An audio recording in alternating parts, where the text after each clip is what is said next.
बच्चों, आप लोग कैसे हैं? आप लोगों की अच्छी तरीक़ा से तैयारी चल रही होगी। तो आज का सेशन हम लोग 10th क्लास का एनसीईआरटी बुक जो है एचसीईआरटी बुक जो बिहार बोर्ड में चलता है, जल संसाधन। हम लोग फर्स्ट टॉपिक देख लिए थे खनिज संसाधन। आज हम लोग देखने वाले यानी संसाधन टॉपिक देख लिए थे, आज देखेंगे जल संसाधन। जल ही जीवन है, कहा जाता है जल ही जीवन है, जल के बिना जीवन संभव नहीं है। तो आज हम लोग ये जल के स्रोत देखने वाले हैं, जल के संसाधन देखने वाले हैं। जल कहाँ कहाँ से हम लोग प्राप्त करते हैं? जैसे भूपृष्ठ जल, भूमि पर मतलब जल होता है, जैसे तालाब हो गया, पोंड हो गया, सरोवर हो गया, झील हो गया, झरना हो गया। फिर भूमिगत जल, जैसे कुआं हो गया, कुआं से पानी निकालते हैं, हैंडपंप हो गया, ये भूमिगत जल हो गया। फिर हम लोग भूमिगत जल के बाद जल संसाधन का उपयोग देखेंगे। फिर हम लोग देखेंगे नर्मदा बचाओ आंदोलन। नर्मदा बचाओ आंदोलन किसने चलाया था? और बोलेगा कि बांध का निर्माण किसने कहा था कि यह मंदिर की तरह है? तो जवाहरलाल नेहरू ने कहा था। ये कॉम्पिटिटिव एग्जाम के लिए इम्पोर्टेंट होने वाला है, जिससे SSC railway, Bihar SSC, group D NTPC technician, और साथ ही साथ अगर कोई बीपीएससी टीचर का एग्जाम देना चाहते हैं, वो उसका सब्जेक्ट ज्योग्राफी होगा, तो वो उनके लिए भी बहुत ही इम्पोर्टेंट फायदेमंद होने वाला है। और जल दिवस कब मनाया जाता है? तो आज का सेशन हम लोग इस कंप्लीट वीडियो देखेंगे। और कहाँ पे तमिलनाडु में किस प्रकार से जल का संग्रहण किया जाता है, राजस्थान में जल का संग्रहण कैसे किया जाता है, और वहाँ पे जो जल संग्रहण होता है उस विधि को किस नाम से जाना जाता है। और हम लोग जानेंगे कि कौन सा परियोजना कहाँ पे स्थित है और वह कब स्टार्ट किया गया था। फिर उसके बाद इसका ऑब्जेक्टिव हम लोग सोल्यूशन देखेंगे। चलिए आज का सेशन स्टार्ट करते हैं। तो चलिए हम लोग जल संसाधन देखने वाले। आज जल क्या है? जल ही मतलब ये जीवन है, जल ही जीवन है। जल के स्रोत, जल कहाँ से प्राप्त होता है, जिसे क्या आप जानते हैं? ये वाला पॉइंट देखिए, ये इंपॉर्टेंट है। विश्व के कुल जल आयतन का 96.5% जो है जल महासागर में है। कितना प्रतिशत महासागर में जल है? 96.5% जल महासागर में। लेकिन पीने योग्य कितना जल है? 2.5% जो है वो लवणीय यानी मृदु जल है। मृदु जल मतलब क्या होता है? जिसको हम पी सकते हैं, वही 2.5% जल जो है ना मृदु जल है। ये क्या है? मृदु जल है। और जल के हम लोग स्रोत देखेंगे। जल का स्रोत क्या क्या है? भूपृष्ठ जल है, मतलब भूजल से हम लोग जल को प्राप्त करते हैं। जैसे हो गया नदी, झील, तालाब है, तिलैया, इस यहाँ से हम लोग जल प्राप्त करते हैं। फिर सागर, महासागर से हम लोग जल प्राप्त करते हैं। सागर और महासागर से क्या करते हैं? जल प्राप्त करते हैं। उसके स्टार्ट करते हैं। यानी भूमिगत जल क्या हो गया? जहाँ से हम लोग भूमि, नदी, तालाब, तो समझ क्या हो गया? यानी भूपृष्ठ जल है, यानी पृथ्वी के ऊपर में जो जल पाया जाता है। नदी, तालाब, झील, झरना, तिलैया हो गया, ताल तिलैया, सागर, महासागर भूपृष्ठ पे पाया जाता है। भूमिगत जल क्या? जो भूमि के अंदर पाया जाता है। जैसे भूम जल उसको कहते हैं। उसको क्या कहते हैं? भूम जल। जैसे कुआं से हम लोग पानी निकालते हैं, मतलब जैसे वर्षा का जल भूमि के अंदर कैसे चल जाता है? गायब हो जाता है सर वर्षा का जल। क्यों? क्योंकि वर्षा जल के धरातलीय छिद्र से रिस कर कठोर शैली आवरण पर जमा जल भूमिगत जल कहलाता है। मैंने वर्षा का पानी जब पड़ता है तो जमीन पे पड़ता है, जमीन पे क्या होता है? फिर रिस करके पानी क्या चले जाता है? नीचे चले जाता है। और कुआं में पानी हमेशा क्यों बना रहता है? क्योंकि पानी रिस करके गड्ढा में जाकर जमा हो जाता है, इसलिए। जल संसाधन का वितरण। अब जैसे जल को दो भागों में डिवाइड किया गया। जैसे हमारा पृथ्वी क्या है? इस प्रकार का है। आप पृथ्वी में उत्तरी गोलार्ध, ये हो गया उत्तरी गोलार्ध, नॉर्थ गोलार्ध, और ये हो गया साउथ गोलार्ध, यहाँ लिखा हुआ है। देखो, जब विश्व स्तर पर जल का वितरण देखा जाए तो अधिकांश जल दक्षिणी गोलार्ध में है। अधिकांश जल कहाँ पे है? दक्षिणी गोलार्ध में ज़्यादा जल है। यहाँ पे क्या है? जल सबसे ज़्यादा पाया जाता है। कौन सा गोलार्ध में? दक्षिणी गोलार्ध में। दक्षिणी गोलार्ध को जल गोलार्ध भी नाम कहा जाता है। उसको क्या कहते हैं? जल गोलार्ध। और उत्तरी गोलार्ध को क्या कहा जाता है? स्थल गोलार्ध कहा जाता है, क्योंकि यहाँ पे लैंड ज़्यादा पाया जाता है। यहाँ पे L4 लैंड, लैंड मतलब स्थल, और W मतलब वाटर। यहाँ पे वाटर सबसे ज़्यादा पाया जाता है। यानी दक्षिणी गोलार्ध को जो है ना वाटर वाला के नाम से जाना जाता है, ऊपर वाला को लैंड के नाम से जाना जाता है। ये इम्पोर्टेंट पॉइंट था। आप देखो, अब ये वाला चीज़ इम्पोर्टेंट है। जिससे क्या बोला जा रहा है? क्या आप जानते हैं भारत के कुल मृदु जल का लगभग 75% जो है ना अंटार्कटिका एक महादेश है, जो मतलब नीचे में है, खाली बर्फ से ढका हुआ है। फिर ग्रीनलैंड, ये ग्रीनलैंड जो है आइसलैंड का सबसे बड़ा भाग है ग्रीनलैंड। फिर पर्वतीय क्षेत्रों में बर्फ की चादर था, जिसको हम लोग हिमनद के नाम से पाया जाता है, हिमनद के रूप में जाना जाता है, ये पाया जाता है। लगभग 25% भूमिगत जल स्वच्छ रूप में उपलब्ध है। यानी भूमि के अंदर जो है ना 25% जल क्या स्वच्छ है। और हम लोग कितना प्रतिशत जल पी सकते हैं, तो यहाँ बताया गया था 2.5% ही जल वो लवणीय है, मतलब लवण नहीं है। लेकिन समुद्र और महासागर का जो पानी होता है बहुत ही लवण है, वहाँ पे तैरना आसान है क्योंकि नमकीन पानी है ना, तो हम लोगों का डेंसिटी हल्का हो जाता है नमकीन पानी में, वहाँ पे तैर सकते हैं। लेकिन नदी पानी में हम लोग तैर ना सकते, यहाँ पे डूब जाएंगे तैरने में आएगा तो। अब जहाँ पे देखो, जहाँ पे मतलब समुद्र मतलब मछलियाँ, समुद्री जीव जंतु, वनस्पति, खनिज भंडार पाए जाते हैं। कहाँ पाए जाते हैं? जल में ही पाए जाते हैं। लवण की उच्च सांद्रता धारण करते हैं, फिर भी जैव विविधताएं भी महत्वपूर्ण होते हैं। जहाँ पे जैसे मछलियाँ हो गया, समुद्री जीव जंतु हो गया, वनस्पति और खनिज का भंडार पाया जाता है। ऑब्जेक्टिव क्वेश्चन में आ सकता है। इसे बोला जा रहा है भारत में विश्व का लगभग 16% आबादी मतलब निवास करती है। अब 17% हो गया पूरे विश्व का, जिसमें जो है विश्व का लगभग 4% जल क्या है? स्वच्छ है। कितना प्रतिशत भाग स्वच्छ है? पूरे विश्व का 4% जो है भारत में जल स्वच्छ है, जिसको हम लोग पानी पी सकते हैं। अब देखो, भारत में वर्ष 4000 घन किलोमीटर जल वर्षन और 1869 किलोमीटर जल भूपृष्ठ जल प्राप्त होता है। तो आप देखो ये इम्पोर्टेंट है, जो खाली अब इम्पोर्टेंट सब वाला बात बताएंगे हम। आई मीन भारत 32 पर उपयोग करता है। देखो, क्या आप जानते हैं ये वाला इम्पोर्टेंट होता है? ब्रह्मपुत्र और गंगा, ब्रह्मपुत्र नदी और गंगा भी नदी है। गंगा जो है भारत की सबसे लंबी नदी है। बोलेगा भारत की सबसे लंबी नदी का नाम क्या है? गंगा है। तो ब्रह्मपुत्र और गंगा जो है विश्व की 10 बड़ी नदियों में से एक है। यानी विश्व में अगर 10 नदी का नाम लिया जाएगा तो उसमें ब्रह्मपुत्र और गंगा का भी नाम होगा, क्योंकि इन नदी को विश्व की बड़ी नदियों में क्रमशः 8वां और 10वां स्थान है। ब्रह्मपुत्र 8वें स्थान पे है, ब्रह्मपुत्र जो है 8वें स्थान पे है, और गंगा कितना स्थान पे है? 10वें स्थान पे है। भारत की सबसे लंबी नदी है गंगा, क्योंकि भारत में खीर बहती है। लेकिन ब्रह्मपुत्र जो है तिब्बत के सांगपो नामक पहाड़ से निकलती है और अरुणाचल प्रदेश होकर के बिहार राज्य में गुजरते हैं। देखो यहाँ पे सांगपू है, यहाँ से ब्रह्मपुत्र नदी निकला, यहाँ पे अरुणाचल प्रदेश है, यहीं से अरुणाचल प्रदेश से घुसता है ब्रह्मपुत्र नदी, फिर इस तरह से असम होकर बांग्लादेश में यानी बंगाल की खाड़ी में गिर जाता है। तो ब्रह्मपुत्र नदी यहाँ से चलते हुए इधर से इधर आ गया। ये सब तो विदेश वाला पार्ट हो गया, लेकिन भारत वाला पार्ट कौन हो गया? यहाँ से लेके यहाँ तक का। लेकिन गंगा नदी जो है गंगोत्री से निकलते हुए जो है ना, इस तरह से उत्तर प्रदेश होते हुए, बिहार से होते हुए, भागलपुर से होते हुए यहाँ बंगाल की खाड़ी में आकर गिर जाती है। तो बिहार का बोलेगा, भारत का बोलेगा सबसे लंबी नदी तो गंगा। लेकिन अरे उसके बाद जो है ब्रह्मपुत्र यहाँ से निकलती है। नाम है कि सर? ब्रह्मपुत्र नाम है, गंगा नदी का नाम, यानी नदी का नाम है ब्रह्मपुत्र रिवर। नाम सुना ही होगा ब्रह्मपुत्र में। अब चलो यहाँ पे कौन कौन सा जो है ना भूमिगत जल से प्राप्त होता है वही सब चार्ट दिया गया, ये इम्पोर्टेंट नहीं है। चलो अब हम लोग आगे देखते हैं जल संसाधन। अब क्या आप जानते हैं ये वाला? देखो, क्या आप जानते हैं प्राणियों में 65% और पौधा में 65 से 99% जल का विद्वान होता है। यानी आपके बॉडी में कितना प्रतिशत जल है? तो 65%। कितना प्रतिशत जल है? यानी किसी भी प्राणी यानी जीव जंतु है उसमें जितना भी उसका बॉडी का वजन होगा उसमें 65% क्या होगा? जल होगा। और पौधा में जल जो है 65 से 99% जल का अंश का विद्वान होता है इसमें। ठीक है, उसके बाद ये सब तो बताइए दिए, ये भी बता दिए, ये भी बता दिए, ये वाला भी बता दिए प्रति व्यक्ति। अब ये वाला पॉइंट बता देते हैं यहाँ कॉपी से। प्रति व्यक्ति प्रतिवर्ष जल उपलब्धता की दृष्टि से भारत विश्व में 133वां स्थान है। यानी प्रति व्यक्ति प्रतिवर्ष, यानी प्रति व्यक्ति प्रतिवर्ष के कारण से ना जल का उपलब्धता कितना होता है? भारत का स्थान 133वां स्थान है। ये मतलब मेरे द्वारा नोट्स बनाया गया था जब विद्यार्थियों को पढ़ाते थे। तो ये हो गया जल संसाधन का नोट्स बना हुआ है। कहाँ से कौन सा जल प्राप्त होता है? भूपृष्ठ जल, भूमिगत जल, वायुमंडल जल और महासागर जल, ये सब तो बता दिए। फिर कौन सा गोलार्ध को, दक्षिणी गोलार्ध को जल वाला कहा जाता है, उत्तरी गोलार्ध को भूमि वाला कहा जाता है। और ये वाला पॉइंट छूट गया तो इसको देख लियो। भारत में प्रतिवर्ष 4000 घन किलोमीटर जल जो है ना वर्षन से और 1869 घन किलोमीटर भूपृष्ठ जल से प्राप्त होता है।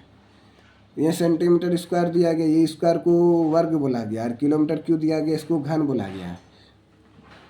ये पावर 3 इसको घन बोलते हैं, और ये भी बता ही दिए। चलो उसके बाद जो है भारत में जल का सबसे अधिक उपयोग कौन सा कार्य में किया जाता है? सिंचाई में किया जाता है। नहीं बोला जाता है भारत एक कृषि प्रधान देश है। भारत कैसा है? कृषि प्रधान देश है। चलो अब उसके बाद हम लोग देखते हैं भारत की नदियों के कुल प्रवाहित जल का 8.5% सिंचाई और विद्युत उत्पादन के उपयोग में होता है, क्योंकि शेष जल बहकर समुद्र में चला जाता है। शेष जल कहाँ बहकर चले जाता है? समुद्र में चले जाता है। जल की नदियों के कुल प्रवाहित जल का 8.5% जो है ना सिंचाई के लिए होता है। सिंचाई के लिए कितना प्रयोग होता है? 8.5। अब विद्युत उत्पादन, जिससे बिजली उत्पन्न होता है, पन बिजली कहते हैं। यानी पन बिजली मतलब क्या हो गया? पानी से जब बिजली उत्पन्न होता है तो उसमें प्रयोग किया जाता है और शेष जल बहकर समुद्र में चला जाता है। जितना भी पानी बच गया अब कहाँ चले जाएगा? समुद्र में चले जाएगा।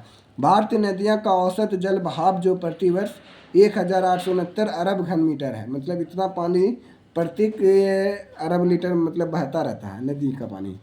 भारत में वर्षा द्वारा प्रतिवर्ष प्रति व्यक्ति लगभग 4000 घन मीटर जल मिलता है। ये पीछे बताया तो वही चीज़ आ गया।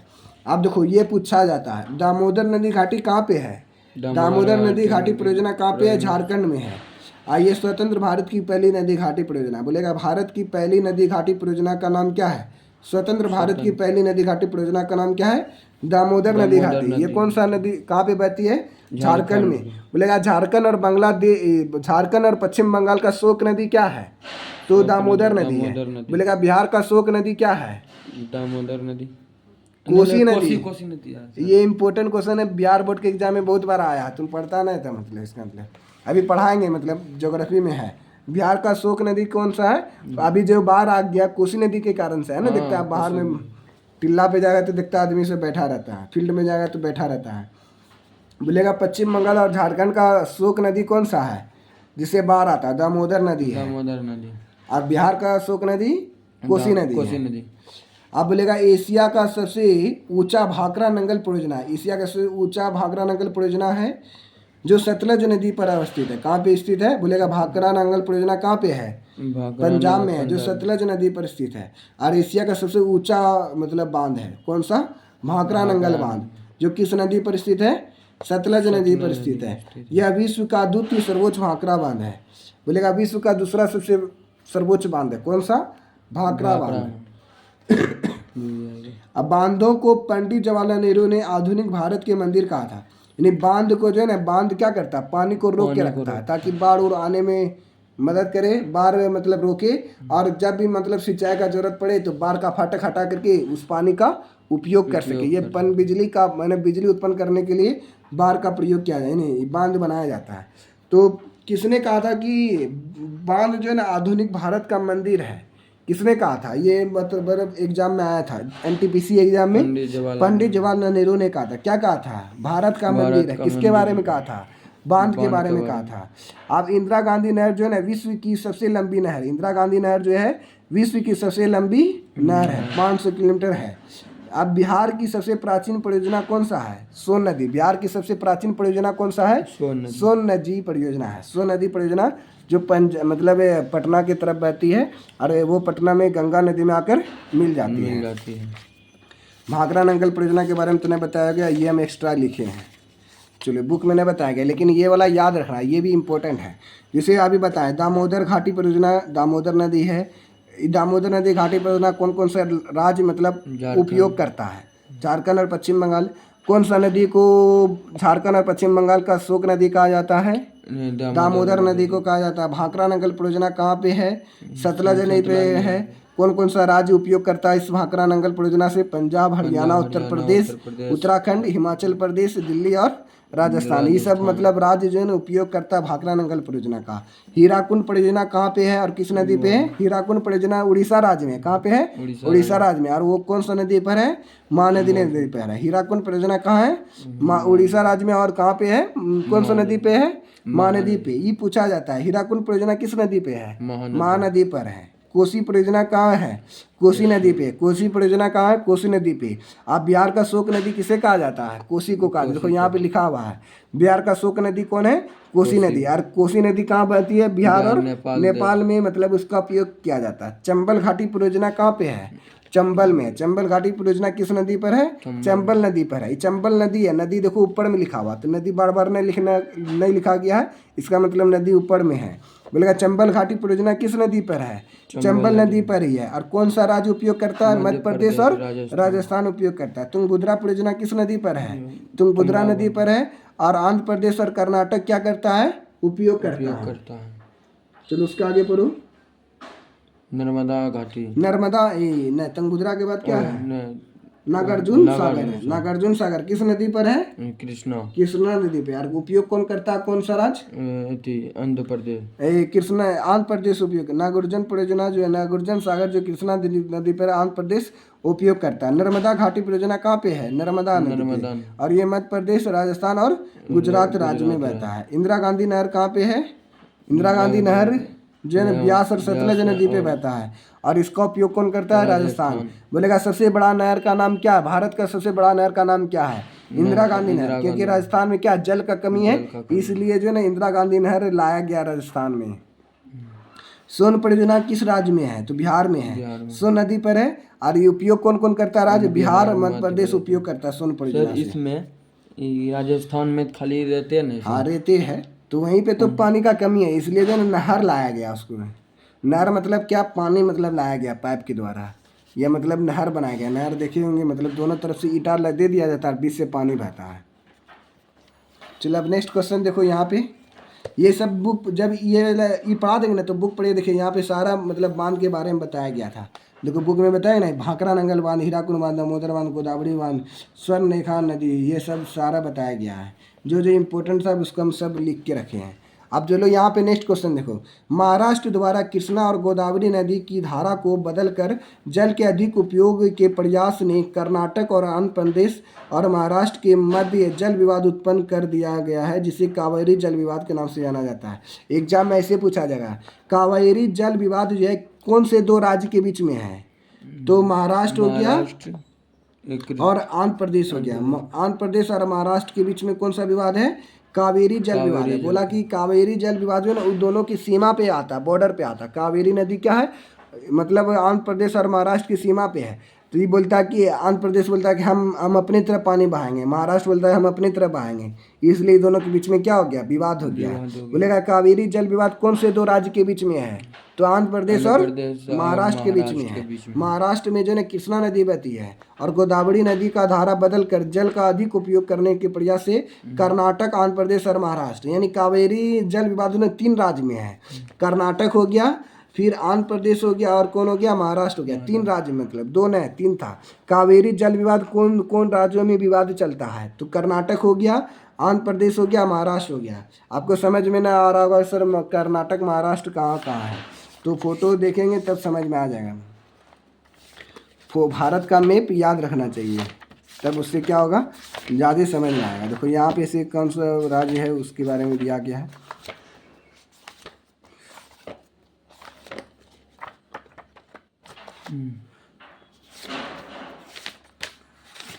कर्नाटक किधर है मालूम है? हाँ है। किधर है? चलो बता दो। यहाँ पे कर्नाटक है, यहाँ महाराष्ट्र है, यहाँ पे आंध्र प्रदेश है। ये सब क्या है? आंध्र प्रदेश था। इसी के बीच में मैंने विवाद चल गया, कावेरी विवाद। ये क्या हो गया? यहाँ पे अभी फोटो नहीं मतलब आ रहा है, इसे मैप में तो है ही होगा यहाँ पे। चलो ये वाला समझ में आ गया। अब नेक्स्ट क्वेश्चन क्या बोला जा रहा है? नेक्स्ट पॉइंट अब बोला जा रहा है राजीव गांधी राष्ट्रीय पेयजल मिशन आरंभ किया गया, जिसे 1991 ईस्वी में राष्ट्रीय पेयजल मिशन नाम दिया गया है। यानी 1986 ईस्वी में जो है ना राजीव गांधी राष्ट्रीय पेयजल मिशन प्रारंभ किया गया और 1951 में क्या किया गया? राष्ट्रीय पेयजल मिशन नाम दिया गया। ये इम्पोर्टेंट है। चलो अब ये वाला राष्ट्रीय जल संसाधन परिषद द्वारा 9 सितंबर 1987 ईस्वी को राष्ट्रीय जल नीति की घोषणा की गई। मिलेगा राष्ट्रीय जल नीति की घोषणा कब की गई? 9 सितंबर 1987 को। राष्ट्रीय जल नीति का घोषणा कब किया गया? 9 सितंबर 1987 ईस्वी को। राष्ट्रीय जल नीति का घोषणा कब किया गया? तो 9 सितंबर 1987। जल नीति का घोषणा कब किया गया? 1987। जो डेट नहीं याद रहेगा 1987 याद रहेगा। अब देखिए नर्मदा बचाओ आंदोलन एक गैर सरकारी संगठन है, एनजीओ का फुल फॉर्म क्या होता है? नॉन गवर्नमेंट ऑर्गेनाइजेशन, यानी गैर सरकारी संगठन। इसका हिंदी में नाम है, इसी इंग्लिश में नाम होता है नॉन गवर्नमेंट ऑर्गेनाइजेशन। नर्मदा बचाओ आंदोलन चलाया गया था। नर्मदा नदी का नाम है, जो स्थानीय लोगों, किसानों और पर्यावरणविदों, जो पर्यावरण से प्यार करते उसी को कहते हैं पर्यावरणविदों, मानवाधिकार कार्यकर्ताओं को गुजरात के नर्मदा नदी पर एक सरदार सरोवर बांध के विरोध के लिए प्रेरित करता है। नर्मदा नदी परियोजना का मतलब किस नदी पर है? सरदार सरोवर बांध नर्मदा नदी पर है। नर्मदा नदी कहाँ पे बहती है? गुजरात में बहती है। गुजरात में बहती है। ज़्यादातर गुजरात में से मध्य प्रदेश में भी बहती है। और गुजरात यानी सरदार सरोवर बांध के लिए जो प्रेरित किया गया, तो नर्मदा बचाओ आंदोलन किसने चलाया था ये भी पूछा जाता है। देखो नर्मदा बचाओ आंदोलन किसने चलाया था? देखो यहाँ पे नर्मदा बचाओ आंदोलन टेरी बांध आंदोलन जैसी जल विधि परियोजना है। यहाँ पे टेरी यही वाला चीज़ यहाँ नर्मदा बचाओ आंदोलन के बारे में वहाँ पे कॉपी में लिखा हुआ है। चलो उसके बाद क्या बोला जा रहा है पॉइंट? स्वीडन, अब ये वाला हो गया। अब ये वाला पॉइंट देखो यहाँ पे वही चीज़ कॉपी में भी लिखी है। स्वीडन के एक विशेष है फाल्कन मार्क, उस क्या नाम है? फाल्कन मार्क के अनुसार प्रत्येक व्यक्ति को प्रतिदिन 1000 घन मीटर जल की आवश्यकता होती है। यानी एक व्यक्ति को कितना लीटर जल की आवश्यकता होती है? 1000 लीटर। यानी यहाँ पे जो ना एक ऊपर में मतलब छत पर 1000 लीटर डिब्बा है, मतलब एक आदमी को खाली 1 लीटर चाहिए, मतलब 1000 लीटर चाहिए पानी। तो दिन भर में बोला प्रत्येक दिन एक व्यक्ति को 1000 लीटर पानी का आवश्यकता है। किसने कहा था? फाल्कन मार्क ने कहा था। ये स्वीडन के मतलब वैज्ञानिक थे, उसने ही कहा था। आप देखो क्वेश्चन नंबर ये वाला पॉइंट बता रहे हैं बुक के अनुसार से।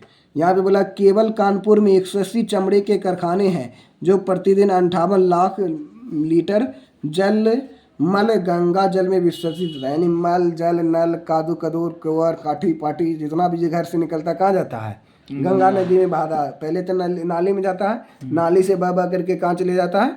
गंगा नदी में। आप गए होंगे टिल्ला कोटी, ये उधर गए मतलब रविंद्र भवन जो उच्चा टिल्ला है ना, उधर दिल्ली इधर गए। अरे दिल्ली ना मतलब भागलपुर में। हाँ भागलपुर में रविंद्र टैगोर नहीं गया है? टिल्ला रविंद्र गया वहाँ पे। हाँ गए हैं। अभी जगह तो बार वाला पीड़ित व्यक्ति सब आया है, उच्चा टिल्ला पे है।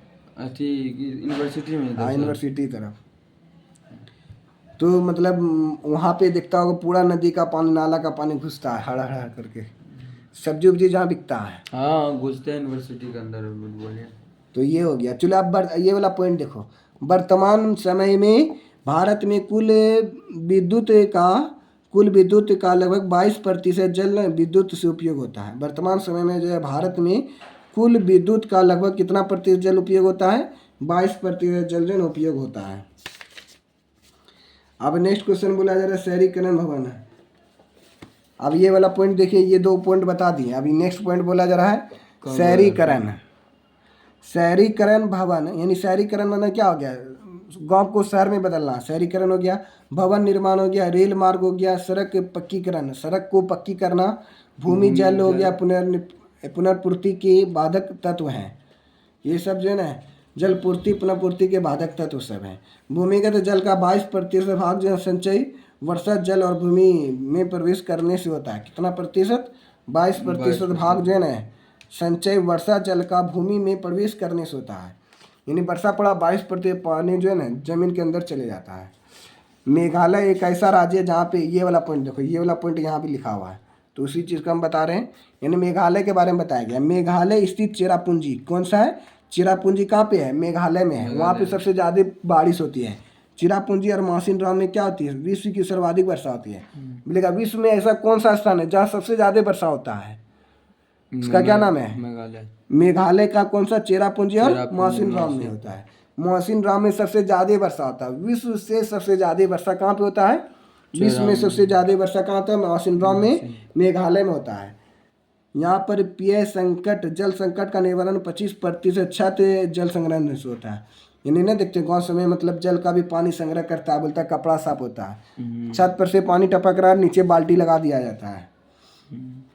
मेघालय में जो बांस ड्रिप सिस्टम भी है। क्या है?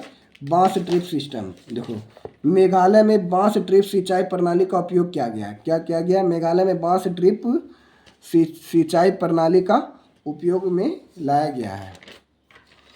अब कहाँ पे जैसे जल संग्रहण है, अब कहाँ पे कौन सा चीज़ होता है, किस प्रकार से, जैसे ये वाला फोटो से समझ में आ जाएगा। जैसे ये फोटो में बताया गया क्या? हैंड पंप के माध्यम से पुनः भरण।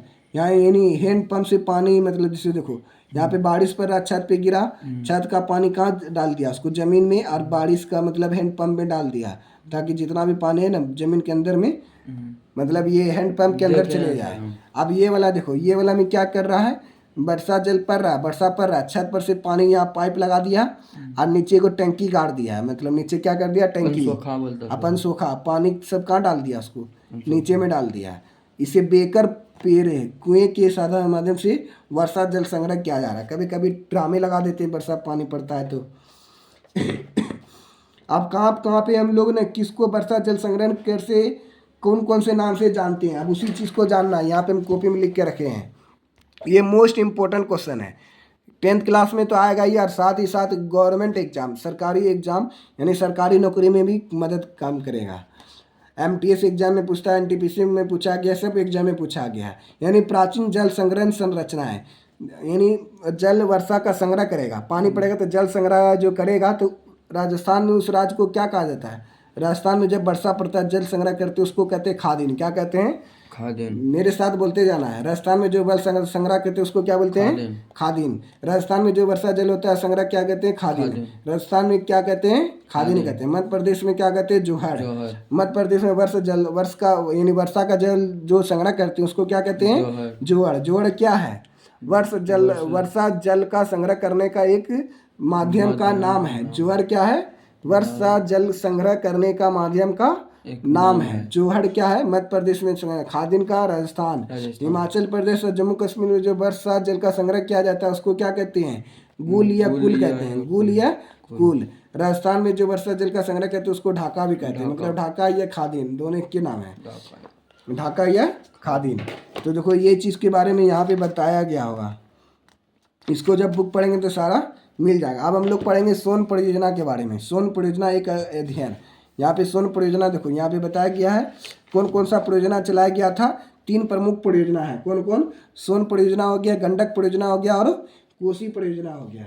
ये भी बता दिए, गंगा नदी की डॉल्फिन सुरक्षित प्रणाली घोषित किया गया। गंगा को क्या क्या, हमारा राष्ट्रीय जल जीव कौन सा है, डॉल्फिन है। बोलेगा कि गंगा नदी के डॉल्फिन को संरक्षित प्रणाली घोषित किया गया। क्यों किया गया, क्योंकि कचरा उचरा जो ना गंदगी साफ करता है, जल गंगा में गंदगी साफ कौन करता है, मछली उछली करता है और डॉल्फिन करता है, इसलिए डॉल्फिन को क्या कहा गया, क्या राष्ट्रीय जल जीव घोषित किया गया है। नेशनल एक्वेटिक एनिमल कौन सा हो गया, डॉल्फिन हो गया। बोलेगा कि जंगल मतलब एनिमल, नेशनल एनिमल टाइगर। उसी तरह ये इक्वेटिक एनिमल हो गया। चलो अब ऑब्जेक्टिव क्वेश्चन आ गया, अभी खत्म हो गया। अब ये ऑब्जेक्टिव क्वेश्चन पढ़ना, ये समाप्त। एक दिन में एक टॉपिक समाप्त करेंगे सर, एक दिमाग में। अब चलो अभी यहाँ क्वेश्चन आपको बताना है, अभी जितना पढ़ा है सब आप जवाब दे दीजिएगा एकदम फटाफट से। देखो यहाँ पे क्या बोला जा रहा है, बृहद क्षेत्र में जल की उपस्थिति के कारण ही पृथ्वी कहते हैं, यानी बृहद रूप में जल ज़्यादा मात्रा में पाया जाता है, इसलिए जब पृथ्वी को और कौन सा ग्रह के नाम से जाना जाता है, उजला ग्रह, लाल ग्रह, हरा ग्रह, नीला ग्रह। नीला ग्रह, बिल्कुल सही जवाब। क्योंकि पृथ्वी में जो है पानी ज्यादा मात्रा में पाया जाता है, इसलिए दूर से देखने पर कैसा रंग का दिखता है, नीला दिखता है। कुल जल का कितना प्रतिशत भाग महासागर में स्थित है, अभी बताए थे ना। हाँ, देखो यहाँ पे 95.5%, ये वाला ऑप्शन सही हो जाएगा। 90.5% जो है महासागर में, लेकिन 2.5% जल पीने योग्य है। अब बोलेगा देश के बांधों को किसने भारत का मंदिर कहा था, ये तो बताइए देगा, उड़ा देगा। बिल्कुल जवाब पंडित जवाहरलाल नेहरू, यानी पंडित नेहरू हो गया, ऑप्शन नंबर गो हो गया। प्राणियों के शरीर में कितना प्रतिशत जल पाया जाता है, कितना प्रतिशत, हाँ अरे भाई तो उड़ा रहा अब 65। इसी तरह उड़ाना पड़ेगा एग्जाम में, मतलब इतना बकबक जो कर रहे हैं ना, तो बीबीडी बुक लेंगे तो फटाफट याद होगा। 65%। बिहार में अति जल दोहन से तत्व का संकेंद्रण बढ़ा है, कौन सा तत्व, ये बहुत इंपॉर्टेंट अभी भी आई है, बीपीएससी एग्जाम में पूछा गया क्वेश्चन है, बीपीएससी। यानी बिहार में अति जल दोहन से किस तत्व का संरक्षण बढ़ा है, तो आर्सेनिक का बढ़ा है। किसका बना है, आर्सेनिक का। तो ये वाला ऑब्जेक्टिव क्वेश्चन हो गया। इसके बाद सब्जेक्टिव तो आप अपने से बना सकते हैं। फिर नेक्स्ट टॉपिक में हम लोग नेक्स्ट टॉपिक स्टार्ट करेंगे और उसको समाप्त कर देंगे। तो आज का सेशन यहीं तक रखते हैं, फिर मिलते हैं नेक्स्ट वीडियो में। फिर नेक्स्ट टॉपिक इसी तरह से आप लाइक शेयर और सब्सक्राइब करना ना भूलें। जय जवाहर, थैंक यू। और इस तरह से आप लोगों को नेक्स्ट वीडियो कौन सा चाहते हैं, कौन सा टॉपिक पे, तो जय जवाहर आप लोग बता दें कमेंट करके। फिर थैंक यू।